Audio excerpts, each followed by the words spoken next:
Christina, 25 years old, and I mostly keep to myself. Even though I have a job and study, my family might think I don't because I don't talk about it much, especially my brother. How did I end up like this? Well, it all goes back to my time in middle school when I started feeling like I couldn't trust people. It's not just one thing that caused it, but mostly because I felt ignored. I guess people didn't find me interesting because I was always into machines. I've always enjoyed messing around with computers, and I was pretty good at it, which helped out at home. But then my school grades dropped because I spent more time with computers than with friends, and my parents got worried. When I finished elementary school, my parents started telling me off, saying, "Stop spending so much time with those machines." During middle school, as my parents kept scolding me, I started feeling like I shouldn't pursue my interests. So whenever I had free time from school, I'd hide in my room to avoid my parents, cutting off contact with the outside world. This made more people think I was strange or risky, and I started feeling isolated even at school. The only person who supported me was my brother, Keith. He always knew how to cheer me up and keep me going. With his help, I finished school, but I didn't go to high school. Instead, I did computer jobs from home. When I was about 16, I got a part-time job, and with the money I earned, I bought old computers to take apart and rebuild from scratch just the way I liked. My hobby became a business opportunity, and by the time I hit 20, I was making and selling computers. Soon, I started my own business offering affordable computers and became quite well known. By the time I turned 25, I'd made a decent amount of money. I even started contributing $2,500 to my parents' household each month and still had money left over. Even though I tried explaining my job to my parents, they didn't get it. After a few arguments, they decided that as long as I could support myself, they didn't mind what I did. This meant they stopped interfering, and I could live as I pleased at home. But my brother still didn't think much of me.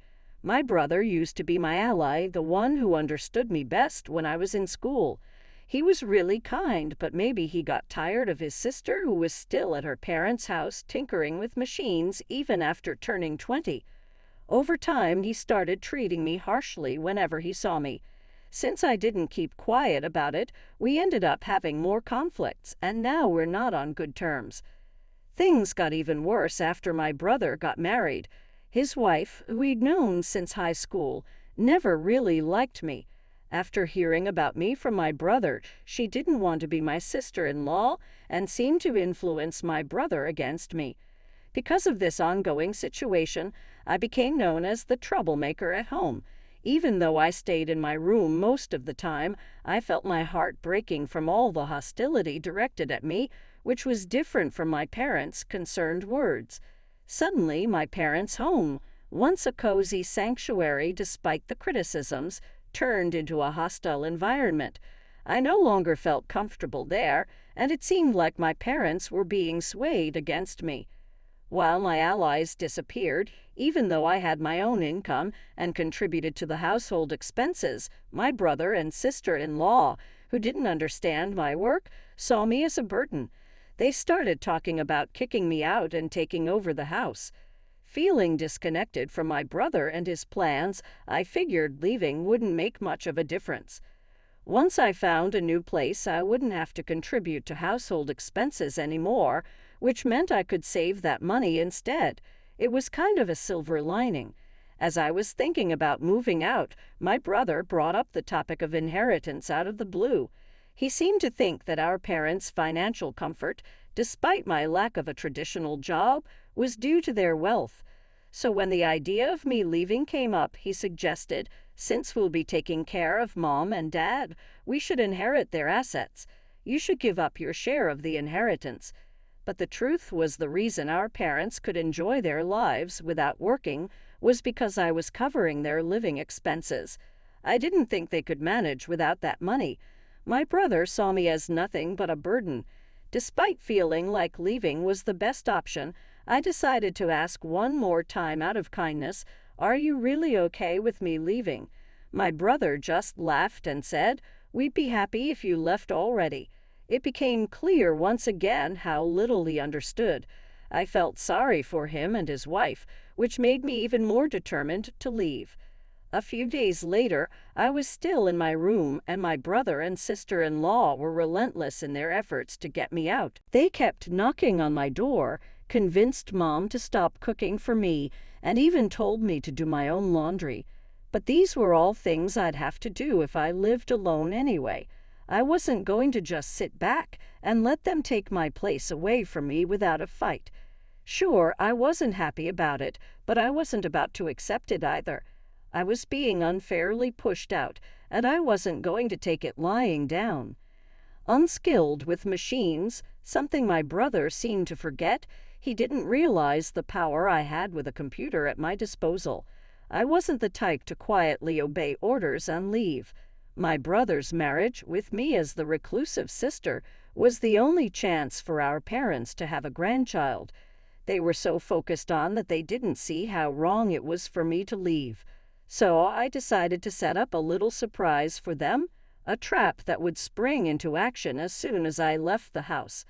After finding a new place to live and completing all the necessary procedures, I was ready to leave my family home. Just before I departed, I left a farewell message for my parents and brother. "I've been supporting the family, and you've forgotten all the good I've done. I hope you realize who the real burden on our family wealth is." My parents seemed surprised for a moment, but they probably trusted that my brother would figure things out somehow. They all brushed off my words as bitterness. I knew they didn't take me seriously, but for now I believed it was best to leave things this way. So I left the house. I took a significant amount of equipment from my family home and bought additional items along with necessary furniture and appliances for my new place. I set up my new place just the way I wanted it, decorating it with my favorite style and creating a cozy atmosphere. It turned out to be a perfect environment for me to work in, and surprisingly, living alone wasn't as intimidating as I thought it would be. In fact, I wished I had made the move sooner. The people in the neighborhood were friendly and life was comfortable. Since leaving my family home and taking care of everything on my own, I've been enjoying myself, trying out new experiences. While I was reveling in my newfound independence, I wondered how things were going back at my family home, especially since they lost my financial support. Then, out of the blue, my mother called. "Hey, Christina, did you do something to our machines?" she asked. "What do you mean?" I replied. "There's something wrong with the computers and electronics," she said. "I have no idea about that," I said, puzzled. "I used to help out for free because we're family, but since you treated me poorly and kicked me out, even though you're my parents, you'll have to pay the regular price," I explained. "What? That's pretty greedy. We're your parents. Can't you give us a discount?" They responded. "Well, I prefer giving discounts to my friends. Unlike you, they treat me well," I countered. "Fine, you're so cheap," they grumbled. Internally, I sighed with relief that another trap hadn't been triggered and dealt with the situation calmly. But my mother didn't seem to appreciate my response. She abruptly hung up, behaving like a sulking child, and even sent a spiteful email implying that I made people lose friends. It made me question who was acting like the mature one. Frankly, it seemed self-centered, if not downright selfish.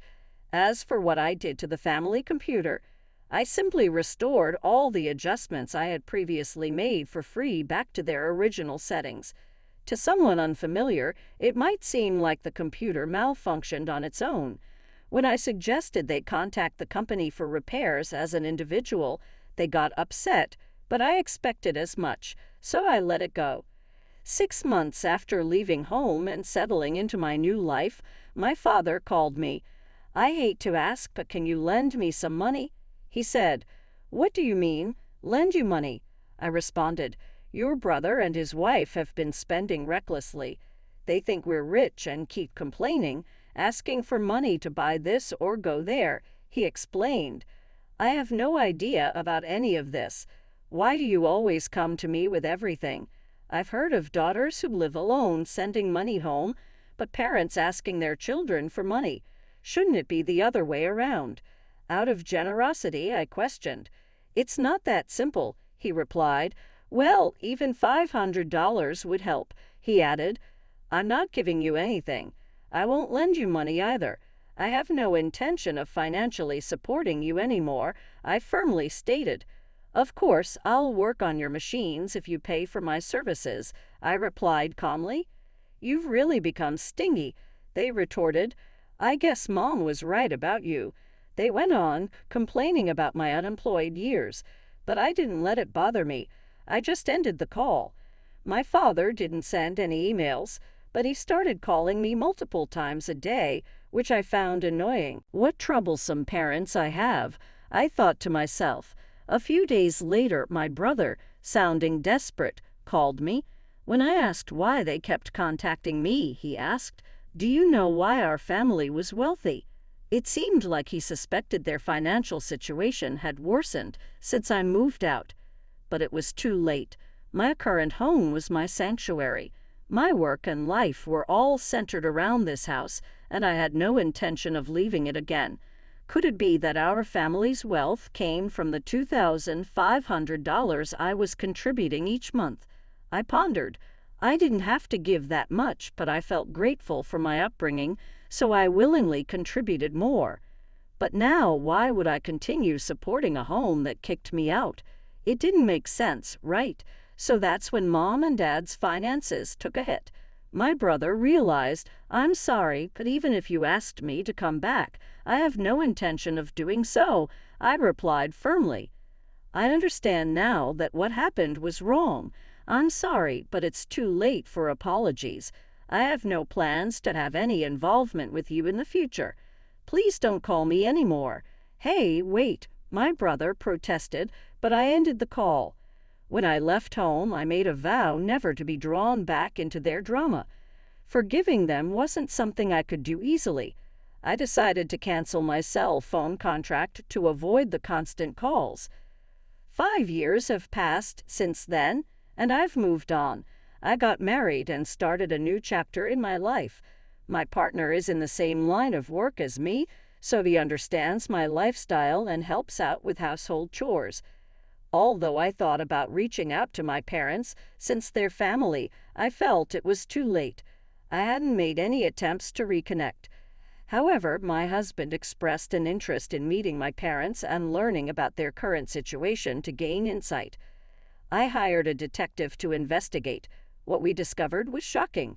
My parents, desperate to maintain their lifestyle and keep my brother and his wife tied to the family home, had accrued a mountain of debt from various lenders with no hope of repayment. The debt continued to grow with accumulating interest, leaving them in a dire situation.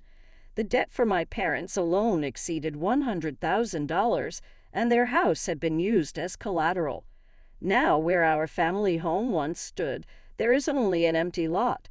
Although I felt a twinge of sadness due to my sentimental attachment to our family home, I couldn't help but think that my parents were facing the consequences of their actions.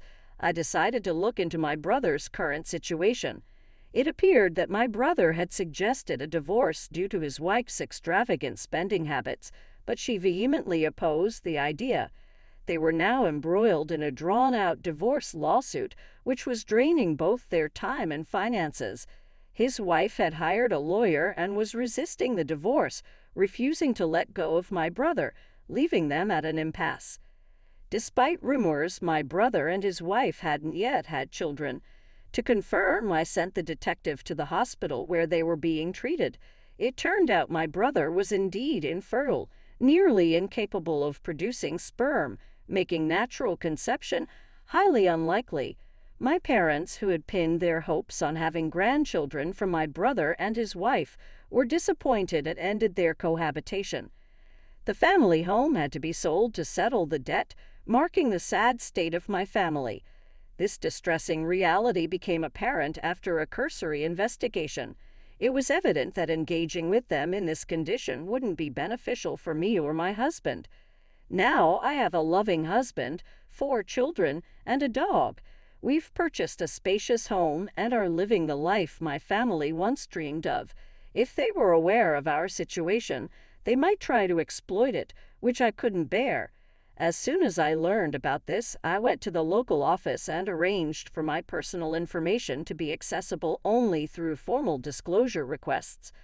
I made a conscious effort to keep my distance from them and asked my husband not to engage with them regarding our marriage. Although he seemed disappointed at first, after explaining the situation, he understood and hasn't brought it up since. I hope that once things settle down at my family home and a time for reconciliation arrives, I can rebuild a relationship with my parents and brother.